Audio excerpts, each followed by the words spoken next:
Every morning when the man woke up, he first checked the cloth bag tied to his left foot to make sure it had not come loose. Then he looked at the sand on the floor to see if there were any footprints. Lastly, he checked the tape on the front door to see if it was still in place. Only when everything looked normal did he know he had survived another night. After feeding his goldfish, he left for work with peace of mind. He worked at a museum. At first, he was seriously explaining Egyptian history, but the manager walked by and interrupted him. He quickly picked up a toy and went back to the counter. Even so, he got scolded. It turned out he was only a sales clerk and was not supposed to give tours. Suddenly, a girl appeared and reminded him about their date the next evening. He froze. He had no memory of that plan. After work, he ate a piece of bread and complained to a street statue. He believed he would never have a girlfriend, because his body moved on its own every night. Each morning, he woke up in a different place, so he had to tie himself up or force himself to stay awake. But he still could not fight off sleep. When he opened his eyes, his jaw was dislocated. He found himself in a strange town. There were strange sounds around him, but no one in sight. He reached into his pocket and found a golden scarab beetle. Right then, he felt someone behind him. He looked up and saw a figure standing on the rooftop. Before he could react, the person started shooting. He had to run into the town, but the streets were full of armed guards. He pulled up his hood and slipped into a crowd of people with eerie expressions. There, he saw a blonde man giving a speech. It looked like some kind of judgment ritual. The blonde man held another man's hands. His staff began to shake, and the scale in his left hand started to move. The man was judged as good. Next was an old woman. The scale quickly turned red.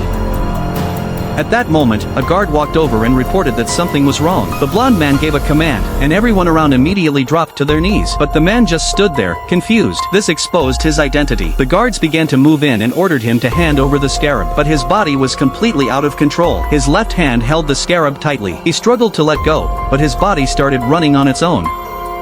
As the guards tried to grab the scarab, the man rolled his eyes and fainted. When he woke up, the guards were already lying on the ground. He panicked and jumped into a car, slamming the gas pedal to escape. But the enemies kept chasing him. One guard even climbed onto the car door. Just as the guard was about to grab the steering wheel, the man rolled his eyes again. When he woke up again, there was a gun in his hand, and the guard was now lying in the trunk.